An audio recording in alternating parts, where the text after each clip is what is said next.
बिहार में अब तक कोरोना टेस्टिंग के आंकड़े 2 करोड़ 18 लाख से ज़्यादा हो चुके हैं। हालांकि इन आंकड़ों में फर्जीवाड़े की खबरें आ रही हैं, जिसकी गूंज अब संसद में भी सुनाई दे रही है। हमारे साथ बिहार के स्वास्थ्य मंत्री मंगल पांडे मौजूद हैं। सर, जो खबरें आ रही हैं उसमें बताया जा रहा है कि जिन लोगों ने टेस्टिंग कराई ही नहीं, उनके नाम लिस्ट में शामिल किए गए हैं। तमाम दूसरी तरीके की चीज़ें हैं जिसका मैं आगे जिक्र करूंगा। आपको प्राइमा फेसी अभी तक क्या जानकारी आई है, किस तरीके की ये अनियमितता है? देखिए, जो जानकारी है वो ये है कि पिछले 11 महीने में लगभग 2 करोड़ 18 लाख से अधिक जांच हुए हैं। तो ये कितना बड़ा नंबर है, ये आपके ध्यान में जरूर आना चाहिए। दूसरा, इस राज्य का रिकवरी रेट जो है वो 99.15% है। तीसरा, जो इम्यूनाइजेशन हो रहा है वो डेली बेसिस पे जो डेटा बन रहा है उसमें बिहार अव्वल रह रहा है। चौथा विषय जो है, हमारी जो मृत्यु दर है वो 0.58% है, जो बहुत ही कम है। और अभी तक राज्य में कुल लगभग 1519 के करीब मृत्यु हुई है। उसके अलावे जो राज्य के बड़े अस्पताल हैं, आज पीएमसीएच में केवल 5 मरीज हैं, एनएमसीएच में 2 मरीज हैं। पटना का एम्स, जहां सैकड़ों कोरोना के हमारे पेशेंट होते थे, वहां भी करीब 35 मरीज हैं।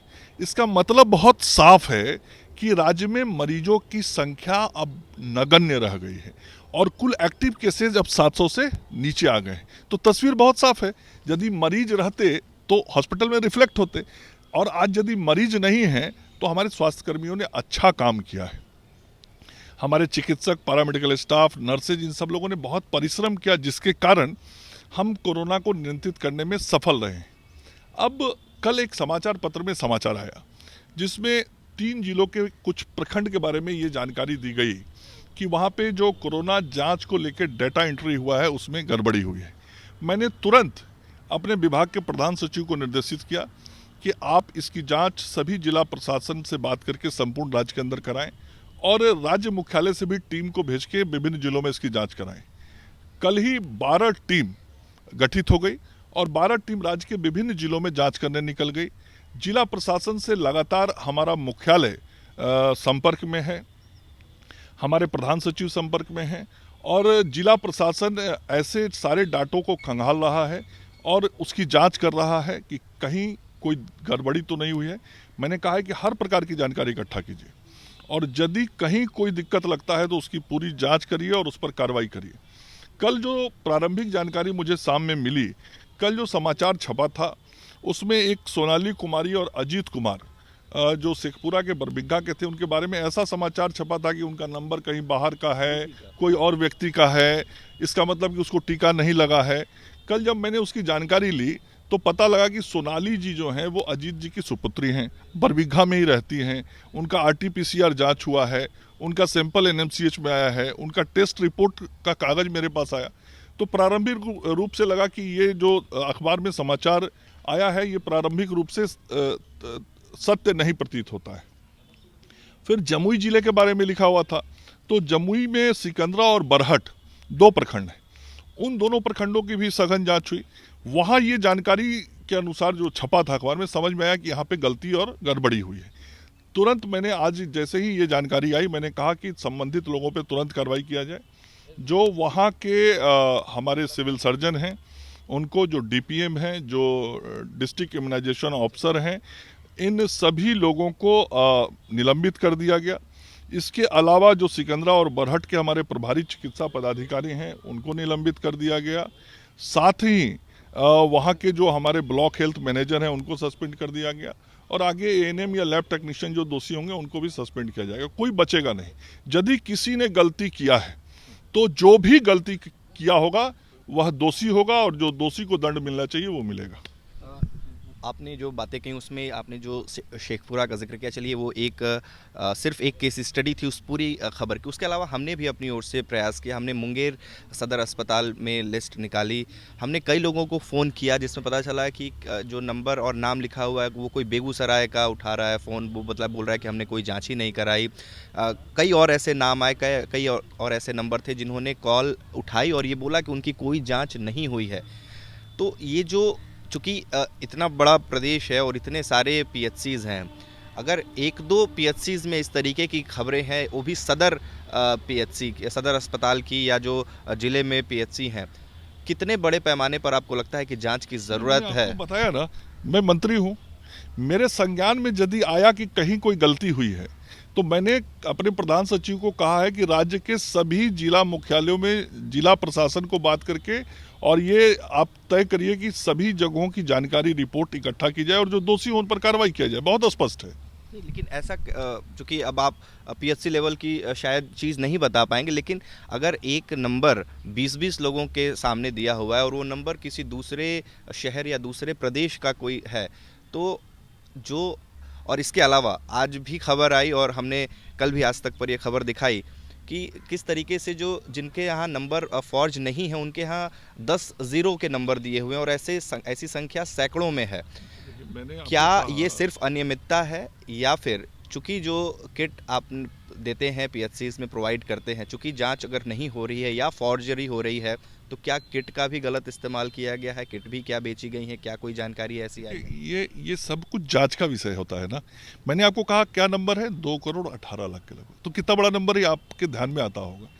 अब जब ये विषय मेरे सामने आया है कि कहीं पे गलती हुई है, तो हर जगह मैंने जांच का आदेश दिया है और जो भी जांच में दोषी होंगे वो बचेंगे नहीं, उनको सजा मिलेगी। चूंकि उसी जो भी गलती करेगा दोषी वो होगा। सिस्टम है, सिस्टम में हर के ऊपर जिम्मेवारी है, हर को काम करना है। जिसके ऊपर जो जिम्मेवारी है, यदि उसने अपने काम में कहीं गड़बड़ी की है तो वो दोषी होंगे। क्या जो आप कार्रवाई की बात कर रहे हैं, आंकड़ों की ही आपने जिक्र किया कि किस तरीके से 2,18,00,000 से ज़्यादा के आंकड़े हैं। एक पीएचसी कर्मी ने ये कहा कि उनके ऊपर सितंबर के महीने से ही जो आंकड़े हैं कोरोना जांच के, वो बढ़ाने के दबाव रहे। तो क्या मुख्यालय से किसी तरीके का दबाव या आदेश जारी हुआ था कि आपको ये डेली टारगेट अचीव करना है? देखिए, आप समझने की कोशिश करिए, 2,18,00,000 हुआ, इसमें टारगेट बढ़ाने के लिए कोई 10-20 हज़ार 50 हज़ार बढ़ा देने से कोई टारगेट तो अचीव बहुत बड़ा नहीं हो जाएगा। इतनी बड़ी संख्या में आप किसी सैंपल को बढ़ाने के लिए नंबर का ये करेंगे तो उससे बहुत कोई अंतर नहीं पड़ने वाला है और ना ही मुख्यालय के स्तर से या किसी स्तर से ऐसी बात होती। यदि ऐसा होता तो मैं आंकड़े एक ब्लॉक का तो नहीं देखा हूँ, लेकिन तब तो हर ब्लॉक का आंकड़ा लगभग एक जैसा होता। लेकिन ब्लॉकों के आंकड़े जरूर अलग अलग होंगे, कहीं का पॉपुलेशन अलग होता है, कहीं का ब्लॉक छोटा होगा बड़ा होगा, तो उसके अनुसार चीज़ें होती हैं और ये सारी चीज़ें जब जांच होंगी तो सब चीज़ सामने होगा। आंकड़ों की ही बात कर लें तो मैंने आंकड़ा जुटाया जिसमें 24 जुलाई को जो बिहार में प्रतिदिन कोरोना जांच का आंकड़ा था वो 10,456 था। 30 जुलाई को ये आंकड़ा बढ़कर दोगुना हो गया, 20,801 जांच हर दिन होने लगी।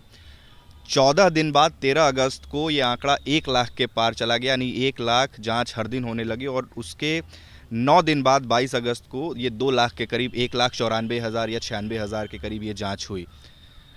मुश्किल से एक महीने के भीतर जो आंकड़े थे वो 10,000 से बढ़कर 2 लाख के करीब पहुंच गए।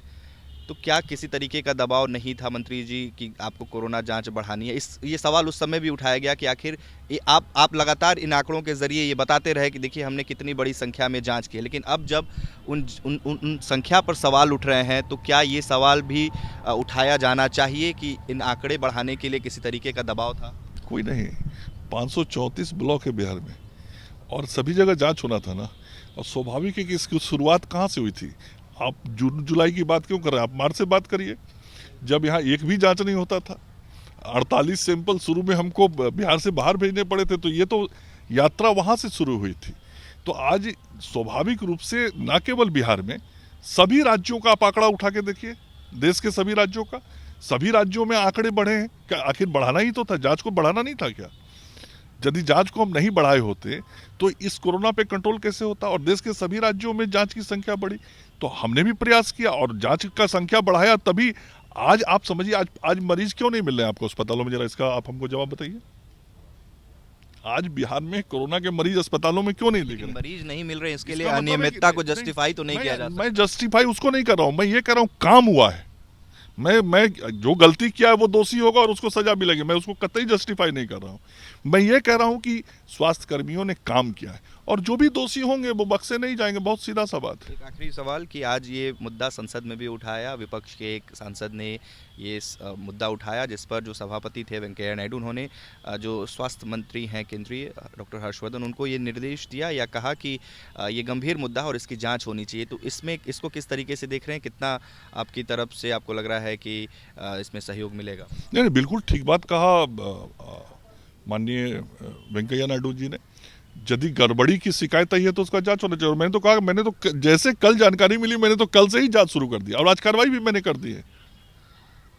तो चूँकि संख्या ज़्यादा है इसलिए संभावनाएं बनी रहती हैं। हालांकि जो स्वास्थ्य मंत्री हैं उनका साफ तौर पर यह कहना है कि जो भी दोषी पाया जाएगा इस अनियमितता के लिए उस पर कार्रवाई होगी। उत्कर्ष कुमार सिंह।